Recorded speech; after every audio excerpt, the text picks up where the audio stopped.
Great. Hello, everybody. Welcome back to another episode. I'm back with Sohil today. So, Sohil is an entrepreneur. So, thank you very, very much for being here. It's a pleasure to have you. Thank you very much. Thank you, Lakshya. Thank you so much. Yes. So, before we begin and get into any kind of conversation, it would be great to hear about your work, what you do, and everything about it. So, hi guys. Hi Lakshit.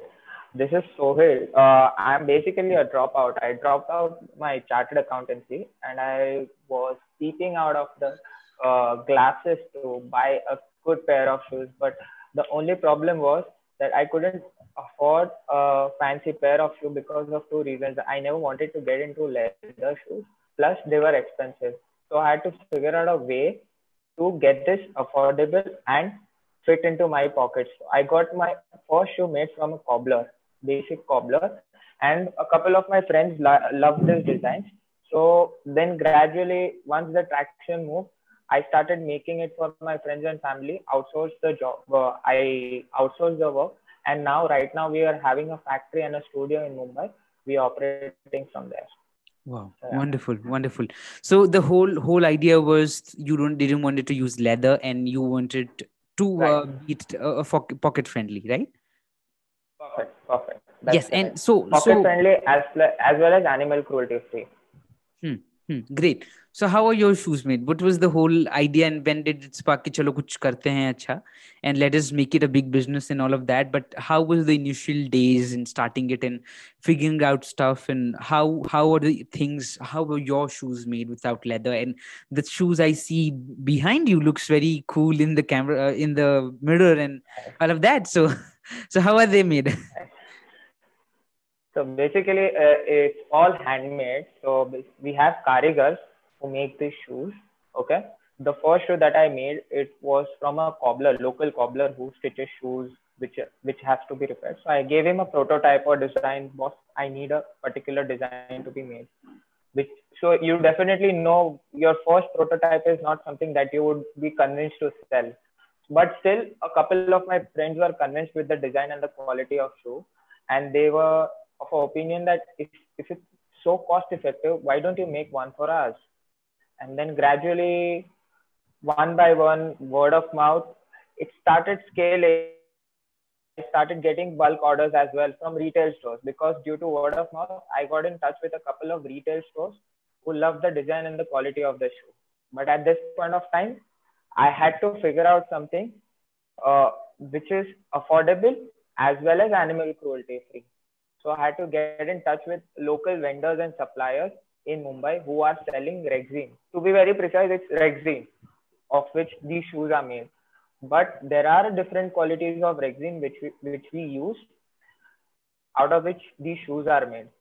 So as I would step move ahead, I would explain you. So we have karigars and it's a 4 layer process. We do the designing and the pattern making on a particular mold. So basically, if this is a shoe, it is made on a particular mold. So we have a designer, particularly to be very cost effective. I personally do the designing of the shoe. We design the shoe. It's a pattern. Based on the pattern, we have a upper man who makes the upper of the shoe. Then we have a bottom man who makes the bottom of the shoe. And then the third process is finishing. After finishing, the shoe is dispatched. So we have a small team of 22 people right now in our factory who process the whole shoe and then we ship it pan India. Wow, Yeah. wonderful. And so the number you said that small, it's not a small. I think as a startup, you have made a build a wonderful thing. And I think as Thank you demand, so much. so and how's the demand right now? Because I think last year and this year, people have become more, we have realized why it's important to be changing and not use animal products because the effect on the planet and Right. the animals, it's very huge. And that was the similar things. And Right. people who are seeing this video or know me, they would know that those are the reasons I'm always making content regarding and through it. And so my question to you is like, how has the demand been? Has any things changed for your company as a whole? So, Lakshit, I would like to explain one thing in particular that I was completely dependent on raw materials that were being imported from China. Okay, before lockdown, but then there was a time in which I was stuck. So basically, if you have a couple of designs going into a particular texture and design color to your clients, and then you don't have that material available, you have a dependency on another country, which is definitely going to stop or either hike the prices due to uh, the collateral relations which are not working well between our countries. So then I had to figure out a way. So presently, I would like to share this, that proudly each and every raw material which is being used in the construction of the shoe is made in India. So it's a completely locally made product. So I would explain you this, that right now we are facing a couple of problems, like the costing is increased due to the local sourcing, but definitely over a period of time it will go down. And coming back to your question, that about the demand, as I told you, these products look fancy, but I have made it in an affordable range. So definitely, even after the COVID, we have had a really great demand. So the studio that you are seeing is being built after COVID, and within next 2 to 3 months, we are coming up with another studio in Mumbai itself. I wouldn't want to disclose the place as of now, but definitely within 3 months, we are in a pipeline to come up with one more studio. And in future, I have a vision to come up with um multiple studios in tier 2, tier 3 cities, where actually the product would be valued than in tier 1 cities where you have a exposure to a lot of big brands. Oh, wonderful, wonderful. And how big and how huge is the competition? And what do you think how it's going to be in the future about all these shoe products which are leather free? So the first part of question about the demand. So still we haven't given our presence about the vegan shoes in India, and still the people are still have not become exposed to products which are sustainable and as good as the leather products. So let me explain you one thing, Lakshit, that once you have something clear in your head that even vegan products are as good as the leather products, after that the market will mature, and then people will tend to buy more animal cruelty free or vegan products. So there would be a lot of, I think there is a lot of time, and it requires a lot of development to create a huge demand for this, because you have to definitely change the behavioral pattern of the whole population to shift their purchasing behavior right from buying leather products to non-leather products. So it will take time, but there is a huge scope. Definitely, there is a huge scope for vegan products, right from the vegan food, vegan shoes, and sustainable clothes, everything. Wonderful, Yeah. wonderful. So, and what are your major learnings as an entrepreneur who's creating something different? And I think as a company, you are just solve the problem of the future, and the future is going to be, you already are working for the making your company a bigger company in the future, because that's the demand is going to be there in the few coming years for sure. 100% is going to Right, be there, right, right? So, right, what has right, been your major learnings through this journey of creating it? Just it was just an idea which you got because of your choice, and which is going to right. be something very very big for sure. I'm sure about that. So what is your major learnings from all those things?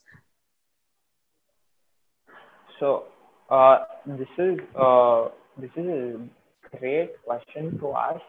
I will explain this to you in detail. The first part is, as other entrepreneurs tell you, it's a never give up situation. Okay? Once you start, there would be a lot of obstacles which would be coming in between. But the backstory is, there are a lot of fermentation and combination that you have to set up when you are building a product industry, right?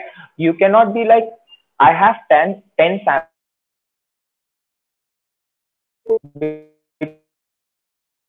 in consumers particular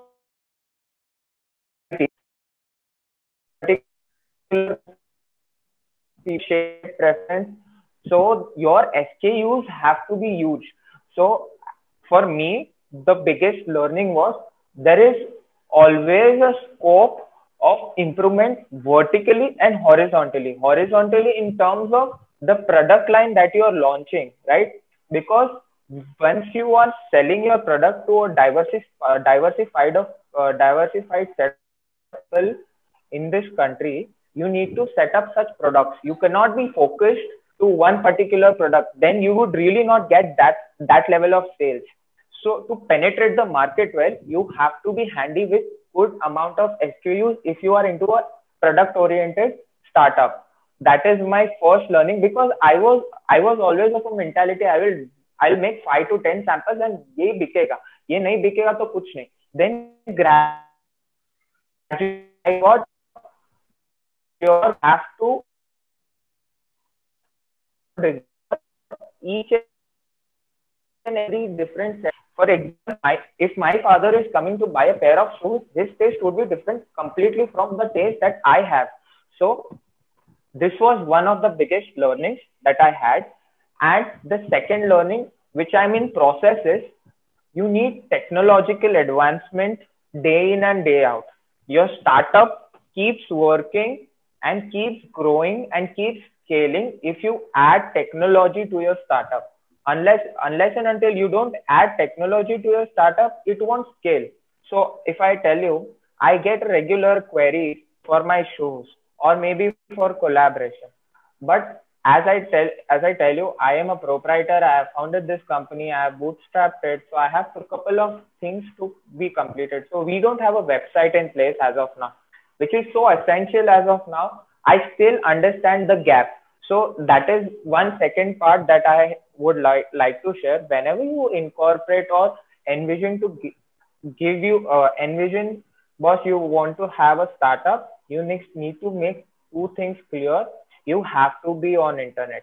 Unless and until you are not internet or you are not on the internet, your business is being killed by your competitors. Yeah. Great. So I think these are the questions I had. Thank you very, very much for being here. It was a pleasure to hear you and all about your story and everything. Thank you very, very much for giving your time. Thank you very much.